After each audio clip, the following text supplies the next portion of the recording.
Oi! Headhunter!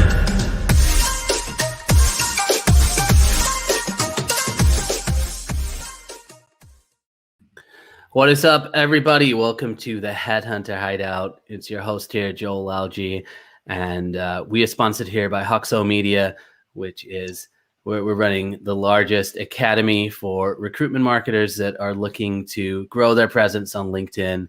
And I have to apologize to everybody out there. We had a scheduling issue with a guest, and so last minute I had to rustle up an absolute superstar here. So we'll have the episode, which we were going to have. It's been pushed back about a month, but I'm really excited for this episode. This is somebody who I've been connected with for the last year. We have built a good relationship offline. He is just killing it with his LinkedIn content. I believe he just hit like 1 million video views since he started creating content, which that's video views, not like just views in the news feed. So Jordan Gaspari, who is the CEO and founder of Exclusent recruiting firm, and he is just an absolutely great guy. He's super supportive of my content, but he's also done some awesome videos. So Jordan, welcome to the show. It's so great to have you here, man. Why don't you give everybody, I try to give you an introduction, but why don't you give everybody just a quick rundown of yourself, what you're doing and how you got into the business? Joel, first of all, thanks for having me, man. I know we've been going back and forth of scheduling stuff, so I'll be the fill-in guy, man. I'm not above. Dude, we just spent like 20 minutes trying to figure out your camera. So you're the LinkedIn video guy too. I thought it was going to be easier, but that's all good. Well, my story. So my dad was in the business. So I grew up in a dad that was in the agency world. And then out of college, I went and worked for, one of the largest firms in the world, Randstad, which, $25, $30 billion company at this point. And then in early 2018, I had always wanted to start my firm. My dad passed away, and it was like a moment of like, what am I waiting for? And so started Exclusent in, I think it was March of 2018. And, it's been a challenging 3 years, but we've just had our best quarter ever. So I think things, 3 years in, are finally starting to come together. Yeah, it's awesome, man. And you've grown the team, right? So you've brought on a couple of other people. Yeah. How are they doing? I mean, how long have they been with the team as well? Yeah, so there's 5 of us at this point, and we've done a mix of people like Mike Newton, who's our director of recruiting that's been in the industry a while. And then we've had some people like Nikita Yaney, who have just come in and didn't have any industry experience, but maybe had HR, people relations background. So we've kind of done well by mixing people that know the industry and then people that have other applicable skills to kind of find a team that's just hungry and getting after it. And Joel, recruiting is not rocket science, but the harder you work and the more you care, the more things happen for you. So. Yeah. And I really appreciate about you, man, is like your strategy and your approach to LinkedIn and how you've really, just been really consistent. You've been really, creative with your approach as well. So, what got you started with creating content on the platform? Like, what was the catalyst for that, or who was the catalyst for that? Well, I consider you to be one of the OGs of people that were kind of looking at LinkedIn as more than just kind of an in-mail game for just strictly recruiting. So March of last year, obviously COVID had just impacted our business. I had filmed a bunch of videos that I was just sitting on because I was afraid that I was going to get judged. I was afraid that our clients would see some of these videos and be like, what is this guy doing? So it wasn't until COVID happened that I said, well, I've already paid and spent all the effort to record these videos. What do I have to lose by just getting them out there? And then I know you teach people this, man. Once you start getting it out there, and that fear of judgment or that people are going to think you suck or you're not smart. Once you kind of get over that and you start to get some support, you start to build a little following, then it becomes a whole different ballgame. And then you said consistency, man. It takes a long time. I think that's another thing that I'm sure in your business, you're training people. Like, it ain't going to be, oh, your first video or two, you're going to get all these leads. I think me buying into people that, you and a few other people that have given me advice on, hey, you got to stick with it over the long haul. And that's the only way this content strategy is going to work for you. That served me really well. So I think it was COVID that just kind of pushed my hand to get me to start doing it. No, I think we've talked about this a little bit offline, and I talk to Adam Posner about this all the time. He's somebody that I'm connected with, that I chat with a lot as well. And I think it does take a long time, and it takes time, but it's also the compound effect, so once you get to a certain amount of traffic and engagement, it's really up from there. And I know you just celebrated 1 million views on your videos as well, which is huge, because again, like, the videos are calculated differently than the text posts. So I know I've had like text posts that have got 1 million views, but it's just 1 million views in the news feed. With videos, it's a lot different. So I think I just put out a video yesterday. It was like a TikTok little short video, and that got 12,000 views, that's a lot for one video. But it would take whatever, 100, 150 of those to get to 1 million. So that just gives people an idea of how big 1 million is. So, but one of the things that we talked about recently was, the fact that it hasn't necessarily just worked out into, new business. You've still got to have the outbound. You still got to have those sales conversations. But what has that effect of like the video content and your own content? What effect has that had within the business in terms of just, people knowing who you are? I mean, how big has that been, and what effect has it had on the business, do you think? It's a great question. I think, like, I'll be the first to admit, when I started doing video, I definitely took my foot off the gas on the traditional, cold calling, direct email campaigns, all the things that recruiters need to be doing. I fell into, I've got these videos out there, and then those are going to do the heavy lifting for me. I mean, you talk about this a lot in your content. It has to be a combination of everything, and the net of all of that is what will convert for you. So I think once I made the adjustment probably 6 months ago and saying, like, look, I need to still grind my ass off from cold calling and direct sales to support the content, that's when things started really to break open for me. And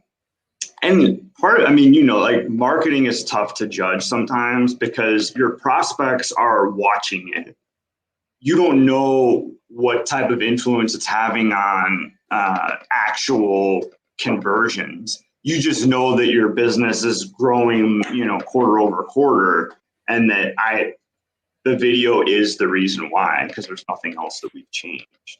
Yeah. So I think that's where a lot of people, it's like it might not be somebody that watches a video that you've never talked to that reaches out to you out of the blue and, that's your lead. It might be a company in your market that you've been trying to do business with for a period of time, and they've slowly seen your content. And then when you call them, they're that much more apt to listen to you because they know you.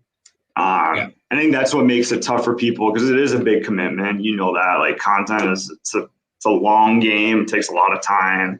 And I think a lot of people quit early because they're not getting results, or they're maybe not understanding that even if it just influences a company to use you, then it's still worth it.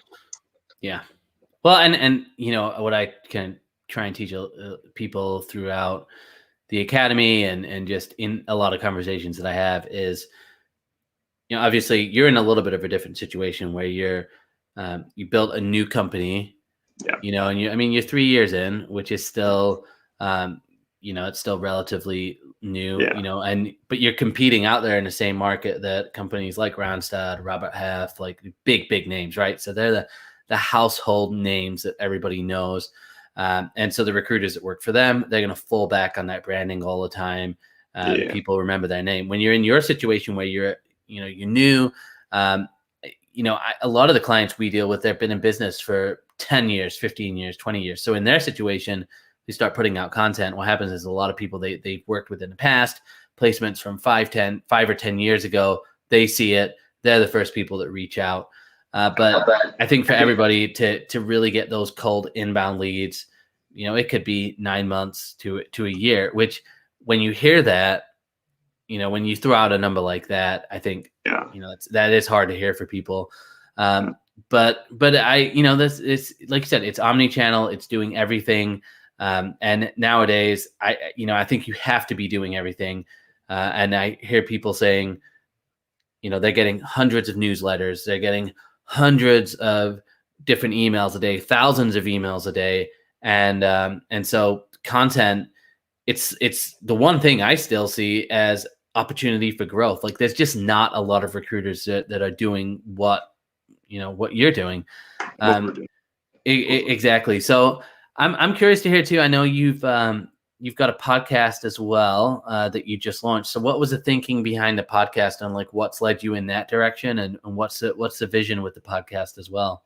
I think, to be candid, and I know you and I have talked about this, we were always like, all right, we're spending all this time creating this content. We're getting a really good response from it, but how can we convert a larger percentage of the viewers?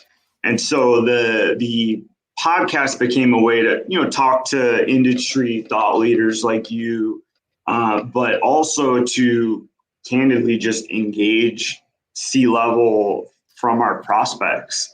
And if maybe they wouldn't take a call from me, but if, we reach out to be on our podcast that we can say is going to be viewed by X amount of people, we're going to get a lot more people responding to that. And obviously we're strategic about it, right? We're only trying to have people on, if they don't have like a huge social following, then it's more, your expertise and can we be doing business with this person in this company eventually?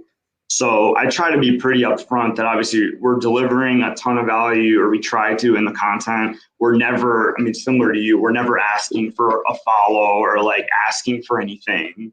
What we're doing is just trying to be top of mind.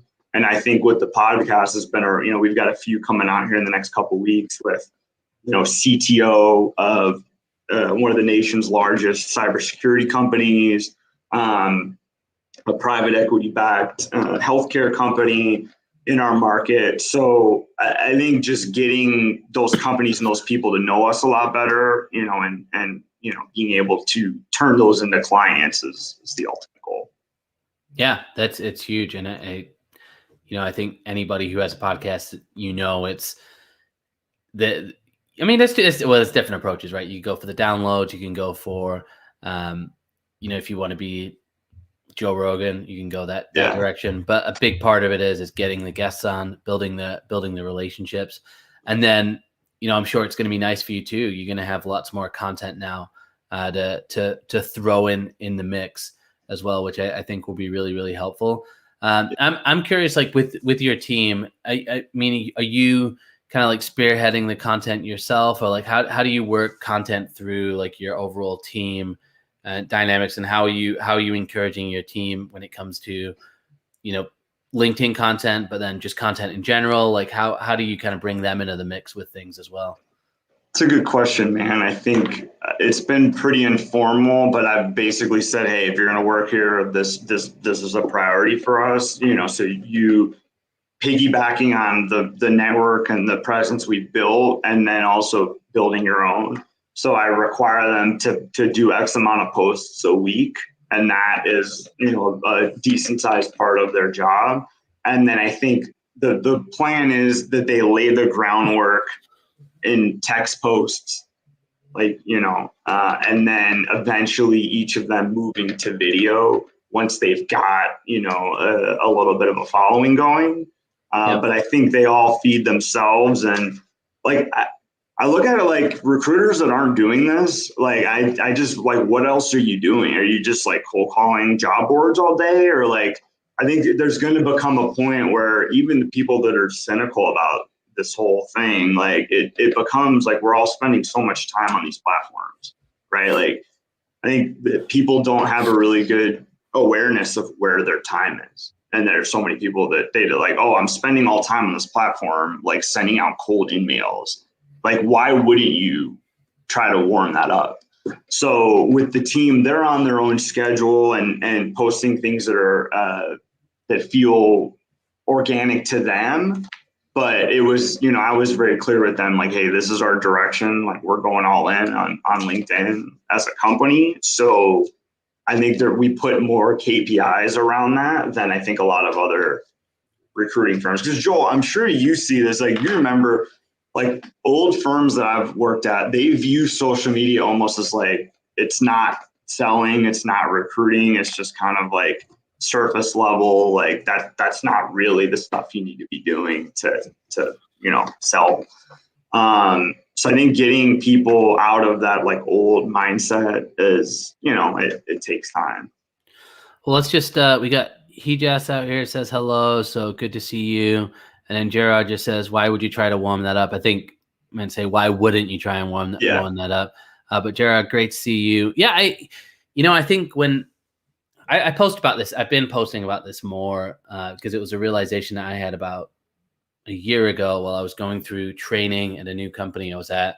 And we started talking about LinkedIn, and it was just evident, it was like a 10-minute spiel on LinkedIn, and it was share job descriptions, it was just very, very, very basic. And I think in my mind, I was like, okay, as I'm walking around the office, I'm seeing every recruiter is scrolling through LinkedIn, like just scrolling. And they're not even to the point where they're liking or commenting on anything. It's just scrolling. And, to me, like, if you can just spend half an hour of targeted time, like literally just commenting, like if you commented on 20 people's posts a day, you do that 5 times a week, that's 100 posts, right? 50% of those people are going to be intrigued by who you are. They're going to go to your profile. Boom, you just got 50 profile views a day. Now, if those are all people that you want to work with, and you got your profile that shows who you are, that's like marketing 101. Like, you're getting them to your page. And so I think the advantage that you're going to have is, as Mike, like, for example, Mike, as he builds up his LinkedIn presence, he's already from the industry. So he's got people that he knows. He's going to build his own brand, which is going to build your brand. But I think there's still that fear attached to, companies at the end of the day, they don't want people building their own personal brand because they're afraid of them leaving. But I mean, that's like saying someone in the last episode just said, they said that's like an NFL team being like, well, we don't want to train up our, quarterback to be the best quarterback he could be because he might get bought up by someone else. Like, it doesn't make any sense. It's holding people back. And Alexander just says, just had the same thought. What are you doing? Why wouldn't want to warm it up? Get over the fear of judgment. And Alexander, you're right. But these things are real, and a lot of the skepticism, I think, is, people don't want their employees building up a strong brand. I think it's just an unknown. I think, people have been in the industry for 20 years. They are literally thinking, okay, if I was trained this way, I've got to train people up now in the way that I was trained. But it's like in the last 20 years, the buyer experience has changed. Like, I don't go to, a local travel agent to book my vacation. I go to booking.com, so it's like, like, it's just, everything has changed, so, so I'm curious with your team right now, like, how did you, like, as you were bringing them on, like, how did they hear about you? Like, did they hear about you from what you were doing on social media, or like, how did you get connected up to the people who are on your team right now? Yeah, that was it. Mike and I had known we knew a lot of the same people because we were in the industry, but we didn't know each other directly. And he started, following the content. And then, 3-4 months after he started watching the videos, he reached out to me like, hey, I'm not happy where I am. So I think I naturally attracted people that wanted to do that because they saw the videos, and there was a part of them that was like, oh, I want to start being more visible that way. And then I was going to be one of the first people that they thought of. And look, I don't want to say I was anti social media, but I was the guy that was on LinkedIn for years, just creeping, not like, engaging with anybody. And I think like, the longer, you might find this with some of your prospects, Joel, the longer people put off doing like something that's new and innovative, the more that they like are like firm on like, oh, that's not going to work. That's not us. And I feel like the longer people put it off, the more they're like adamant that they don't want to do those things. And so I don't know. I mean, I just started doing this stuff a year ago. Like if you look at my LinkedIn, like before 12 months ago, I literally never post on LinkedIn ever. Yeah. I was on LinkedIn all the time. So I think, again, I've made the switch and it's served me very well, but other people have to come to that realization, on their own time. Yeah. I mean, that I hear that a lot. And I do think that the longer you put it off, which is why, every day I'm trying to push people into that direction. Gerard just says, Joel Alge, we should take the worst LinkedIn approach as possible, like the event as a first message to increase sales. Yeah, exactly. I mean, I posted about it. A lot of what we're seeing right now is we're seeing spam, we're seeing automation, and there are a lot of people creating and putting out content more than ever before, but there needs to be more push within our industry. So obviously you've got the podcast running. You've got the LinkedIn content. What else are you doing marketing wise? I'd be curious to hear that. I mean, what are you doing? Anything else? Like what's outside of these two? Or is it just kind of heavy focus on content right now? Like what does that look like for you? So we have our we just sell to the Phoenix market. So we'll recruit on positions outside of Arizona, but the buyers have to sit here. So we've got 150 to 200 companies that we're actively like trying to build relationships with them. And we know down to the name, who all of those people are.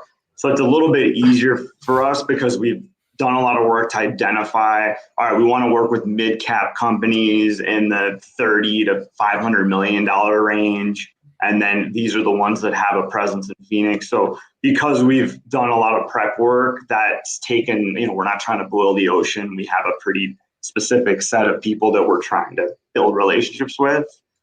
So we're just methodical about tracking and following up with them on a semi-regular basis. And then hammering referrals, those kind of things that every recruiter should be doing. But, I know it's different for, if you're working full desk or if you're just, recruiting, but like finding a way to like really figure out who you're trying to work with. Because for each firm and each discipline, it's going to be different. But that has helped us stay on task because we don't have that feeling like, we're just trying to like call and get to know anybody. Like these are the people that we need to get to know one way or another. And I think that's helped everything be like more manageable. Well, and obviously last year, I'm guessing, there haven't been any like face-to-face networking events, right? So yeah. Are you starting to see things open up around the area? Like are there any kind of scheduled events? What's that looking like? A little bit. I mean, we're doing like a lunch and learn in like the beginning of May for like tech folks here in Phoenix. But a lot of it's been like virtual. We've done some webinars, stuff like that to try to replace the face-to-face engagement. And I don't know if Wisconsin's opening up, but Arizona just lifted the mask mandate. So like a lot of people, and that was just like the middle of last week. So we've seen like a lot of people, even in the last few days, be more wanting to meet in person. So but we could get a lot better with doing other things to create reasons to engage face to face. But a lot of it's just been, set an intro lunch, do a lot of the, informal things. Well, I'll be curious to see, like, as things open up, like as there's events locally, it'll be interesting to see, because I think that's when you'll really see like how much and how powerful the content is. Because as you start to go out locally, you'll get people who will say, hey, I've seen you, hey, yeah, I think I've seen like some of your LinkedIn stuff. So I think that'll be really eye opening as well. Because I know for me, like, it was after like 3 or 4 months, I started going around Milwaukee, which is where I was working at the time. And I'd go to different HR events or recruiting events, and people knew who I was just from videos. Yeah. And that was only 3 months in. And so I think you have after doing it for a year. And again, you're extremely targeted within the Phoenix area. So I think it'll be interesting to see, like, as things open up, like what that looks like. And we've got a couple members from your team here. So we got Nikita dropping gems. That's right. I mean, what else? We wouldn't be able to drop anything else on here. And then we got Mike here as well, who we've been talking about a lot. So Mike and Nikita are part of Jordan's team. And then Jared just asked, can Jordan please about just kind of your first months into this 2 years journey you've been on? So I'm not sure what that question is there. But I would actually love to hear about, like, as you started to put yourself out, like how long did it really take to start getting that momentum for you? Because I know, like, I started out probably maybe like a year before you, or right around, maybe it was 9 months before you. And I think when I first talked to you, you were struggling a little bit in terms of just like that, but I think you were like 2 weeks into it. So what does that journey look like? And like, how does it look like now? Like when you're talking to Mike, for example, who's kind of just maybe more at the beginning of his journey, like what does that look like? Have you seen a change in terms of like how competitive is now from where you started? Like, walk us through that journey. I mean, this isn't solicited, but if people like going to somebody like Joel, like, I mean, we were talking on an informal basis. I had 4 or 5 people that were giving me tips along the way, but like it takes long to learn the algorithm. What should you be posting? There's like so much, as you know, Joel, that goes into it. That like having somebody to be able to sit down and tell you, like, hey, like these are the ABC, the things that you need to be doing. So if I could have paid somebody like Hoxo, like when I started, I would have done that 10 out of 10 times. So Mike and Nikita have had an advantage of me being able to go to them and saying, ABC, these are the things you need to do. Identify I mean, we do a lot of work identifying people like you who are building their own social following and building relationships with them. Because if you're not in a pod, but you're supporting each other's content, and you grow that way. So I think for me, just an understanding of what content works and what doesn't, and that's different for they're fundamentals, but that's different for everyone. And then the biggest thing for us is what things outside of our own content creation do we need to be doing on a daily basis to get the support that we need for our content to really get out there. And I think people don't think of that. I mean, you do a bunch of posts about that, about supporting other people's content, but really that is 80% of it, is building relationships with other creators, other people that are doing it, and being methodical about making sure, hey, every time I see a post of theirs, I'm going to try to support it and add to the discussion. And it comes back around tenfold. So I think that's the big adjustment. If I had to do one adjustment since what I started, it's engaging and spending time authentically supporting other people's content that you respect, whether that's in your industry or not. But I think a lot of people think that that's like just like lip service and not as important. Like, no, like that is a lot of the game here. Yeah, that's huge, man. I think that's probably the most underrated part of creating content in general. And again, it comes back to the fact that if you want more profile views, go comment on more people's stuff. They're going to check you out.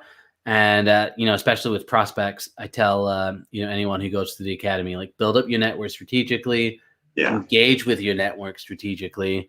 And to me, that's probably more powerful than producing your own content. I think content takes a little bit more time. So how many months after, like, you started creating, like, did you start really seeing your engagement tick up? Like, was there like a turning point or a time period for you?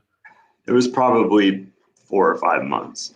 Because what happens is early on, you would get one video that would do well, and then it was like the next video like would do like kind of meh. Like, you get to a point where you've got a bigger audience than I do, but we could post anything pretty much, and it's going to get support. I think that's what you're building towards, is like the consistency of knowing that, as long as you don't make a fool of yourself and it adds value, it entertains, you're going to get support on it. It probably took me at least 3 months to get to that point. And then it's just been, I'd say 10% growth. I mean, we don't measure it a lot, but in terms of views and engagement, every month it'll tick up a little bit. And then you look up, a year later and you're like, oh, like, starts to really run.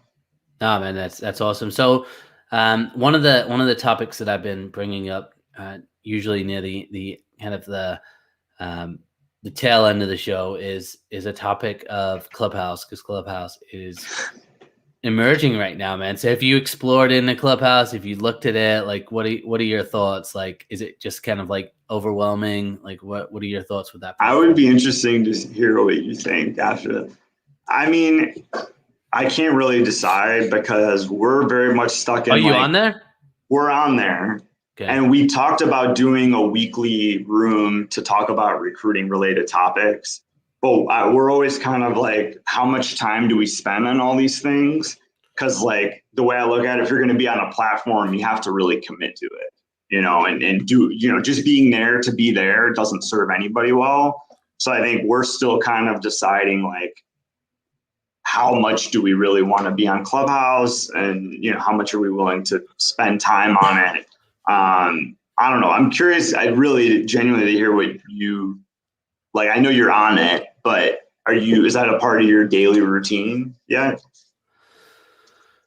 Man, I think, yeah, I mean, I spend time on there, or I spent a lot of time on there initially when I got on there, because I just, half of my job is, I'm not in recruitment, so I'm in recruitment marketing. Yeah. So anything I spend my time doing that's marketing related, or anything that's to do with branding related, is helpful, because obviously clients that I'm working with are asking like, what about Clubhouse? And I've seen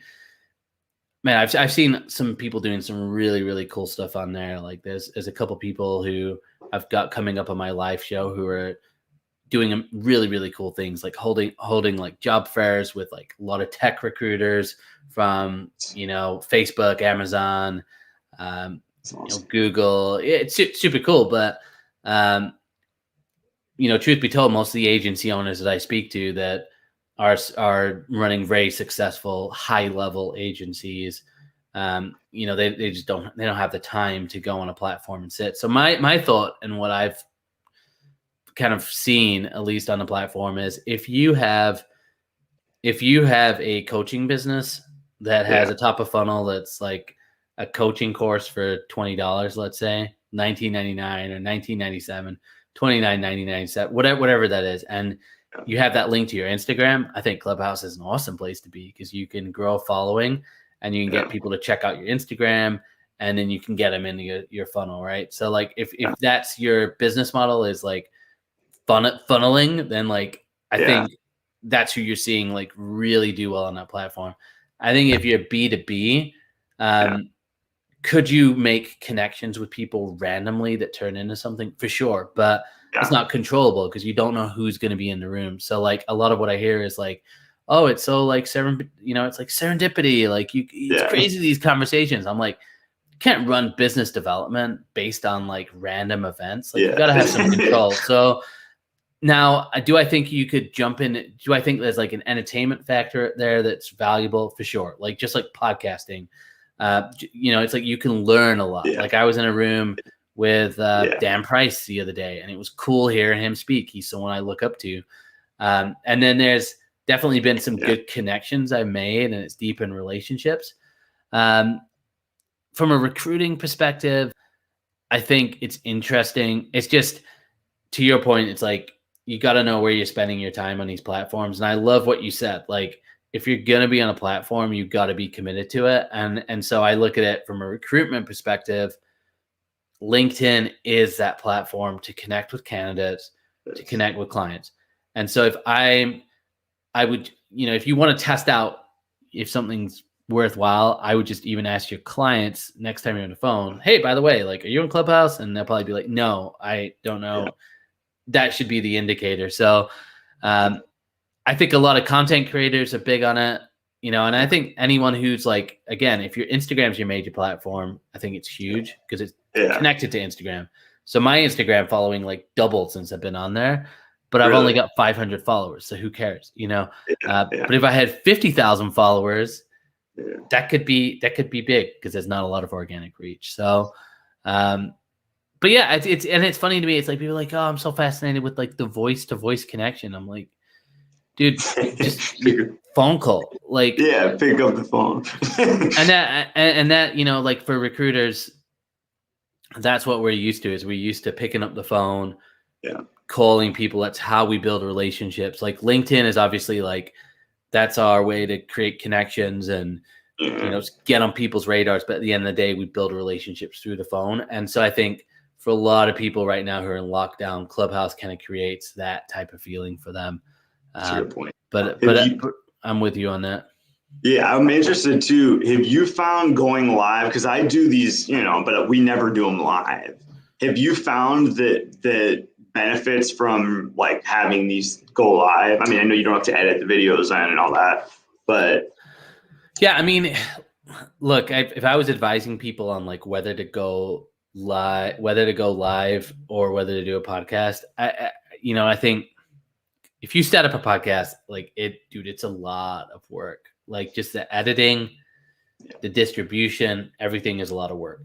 So if you're in the podcast for relationships, to me, I don't see a massive difference between the live stream and the podcast. I think for me, the live stream is nice because it's more of a conversation. People, when they know it's live, they don't expect like it to be super structured. Whereas if you're running a podcast, a lot of times people will be like, okay, well, what are the questions you're going to ask? What's the promotion? So, but I repurposed this into a podcast. And so I've got about 10 episodes that are live on Spotify right now. Now I have an audience on LinkedIn. So once I start promoting it, it will drive some more traffic over there. But yeah, I think the advantage is like for me, it's more my style anyway. So I tell most people, it's like if you like, why not go live first of all? If you're gonna do the podcast, see if you like it. Because again, most people, like when it comes to content in general, it's like, I think with a podcast, they probably get 10 episodes in. Oh, we're not getting thousands of downloads, and we'll give up on it because it's not worth the investment. And I think live stream might be a little bit more of like a curve into it. Okay. See if you like it. See if you like the conversations. So yeah. Do you guys think about doing a live show, or do you have LinkedIn Live? We just started recording the podcast a couple months ago, so we're like just getting comfortable. And you have a really nice studio too, man. I saw that episode with your uncle, man. That was. Thank you. Yeah, we did that one in person, so we're gonna try to do as many, especially with local people like here. So because I think the more you can do in the same room, it's just like the body, you're more comfortable. But obviously it's not always an option. But I think I want to get to the point like Frank Menger, some of the people that I know that obviously I don't know Adam Pausner as well as you do, but like he just like cranks them out. I mean, you guys are like doing them at a rate that we still need to get comfortable enough with the process where we're able to, I'll say bang them out, but get them out at a quicker rate than we are right now. Yeah, I think the face-to-face ones require more work. I think the podcast in general requires more work. And I think, Adam, now he's at like episode like over, I think he's done over 200 episodes. So the more you do, I think, even with this, I think I'm at like season 3. So I've probably done coming up to 70 or 80 episodes. But it's the live stream's easier with what you're doing, but you're going to get better. you get better content out of it. You're obviously going to be able to repurpose it. The quality will be higher as well. And those are all things you want to think about. But I love it, man. And I think that like at the end of the day, to me, like even like with any of this stuff, it's like learning to do content is just so huge in general. And I think a lot of times like it feels like it's like a race for followers right now, or a race for likes, or a race for these types of things. I think a better mindset is just like, LinkedIn could be gone tomorrow. Like I just had one of my clients who I write for, she's locked out of her LinkedIn account. Like they literally deleted her account. So she's been on the phone with them, and it's stupid. But then it makes me think like LinkedIn might not be the platform. It's not, who knows how long it could be, but in 10 years, it might not be around, but it's that skill set of like understanding how to build audiences, how to keep attention, how to create content that people want to engage with. That's a skill set that can cross over to TikTok. It can cross over to YouTube. It can cross over to all these things. And so I think with enough time, enough consistency on any platform, you can build an audience. And people are comparing themselves with, like, the bottom line, if you're seeing somebody often in your feed and you don't know them that well, that they've probably been building an audience for a period of time, right? And it takes a while to like get good at content. So I feel like a lot of people, like they don't really, like, they're comparing like the beginning of their journey to like someone that's been doing it for a while. And then they take that to, oh, I can't do that. It's like, no, like you just do it and you'll get better. You'll get feedback. You'll see what works, what doesn't. And then it gets fun. To me, like once I started to get decent at it, then it became like a fun thing. Like, oh, we make these videos and we'll do this and it'll be funny or whatever. Do you edit the videos yourself too? Or who does the editing? Some of them. So some of them I do on my own. Some of them, Nikita does a few of them. And then John Carson is our video guy who's been with me from day one. So like the good ones, like the Life of a Recruiter series that we have, that's like trying to be like a little like mini TV show. That one will have like a professional edit it. I love that. But it gets fun. Thanks, man. It gets fun. I mean, you have fun doing this stuff, right? I know it's your job, but like. Oh yeah, I wouldn't do it otherwise. But that's the thing too. It's like when I'm trying to train people up, it's like that's the goal. Like I don't want to be like, well, here are the 10 principles of creating LinkedIn content. I mean, it's kind of like that, but at the end of the day, it's like, dude, go look at my content. I'm having fun with it. I'm enjoying it. Yeah. And honestly, that's what got me through that first 3 to 6 months where it was like, everyone's like, dude, what, like, why are you wasting time doing it? It's like, this is stupid. And it's like, well, maybe, but like I learned, it became fun. And now like, it's opened my mind up to different things. It's opened up different connections, different collaborations. And I think the only way you get to being able to do stuff long-term is if you make it fun. And I would argue it's the same with recruiting. Like that first couple of years of recruiting sucks. And man, now it sucks even more. Like 90% of the recruitment owners that I talk to, they don't even hire new grads. Because the turnover is so big, it's so hard.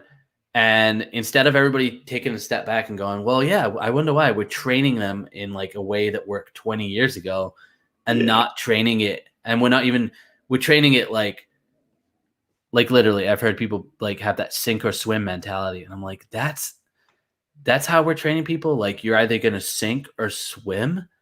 Like that's terrible. That's instead of going, how do we look at different skill sets and how they could potentially work within our business? Like maybe this person's really good at cold calling. Maybe this person's really smart and can understand different industries. Okay, maybe we'll have them work together so they can accomplish like more together than they could separately. And so, I think there's some big issues, but for a lot of them, it's like, it's the same with recruiting. Like the people who have lasted in the industry, it's because they love it. They enjoy it. Yeah. Yes, they enjoy the financial benefits of it and it's lucrative. But most people who last, they're not just in it for just purely the money. They're in it for the people. To me, it's the same with content. It's like, the content will happen. Like you're not going to expect me to be $1 million biller after 12 months of being a recruiter. Maybe, but most aren't. Most are doing 200,000. After 3 to 5 years, hopefully you're getting to $1 million, or you're building up. But yet, like with content, it's like, well, 3 months, it didn't work. It doesn't make sense, you know? So I'm with you 100%, man. Yeah. I love it. Yeah. And hey, if you think about it, like you only have fun with things that you get better at. You know, you don't have to be a pro, but like people like think about like what you have fun doing. You're probably decent. So get good at something and it will become more fun. Yeah. That's how I feel with like modeling.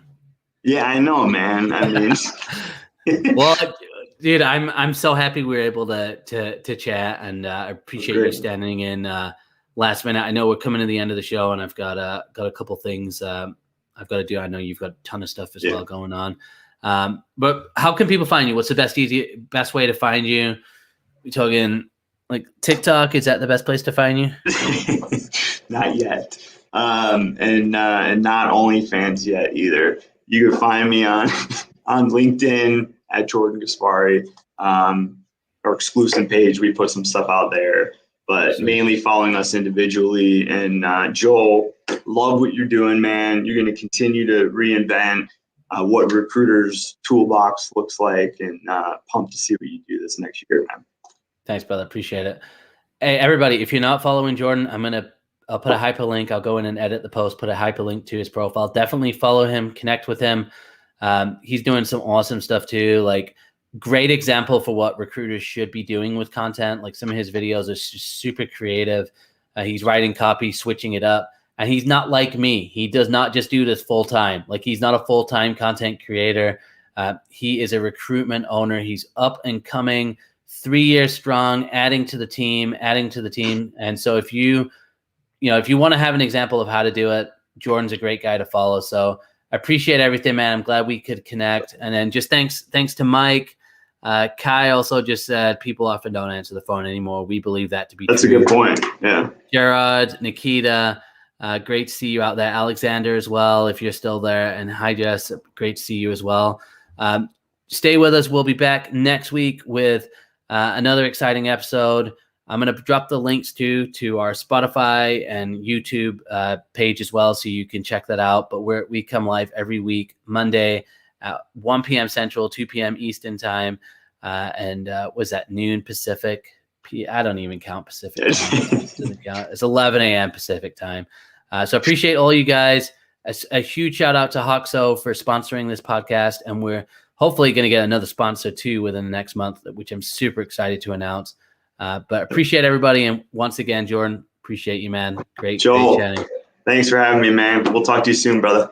All right, brother. And just stay on here too. I'm going to end this.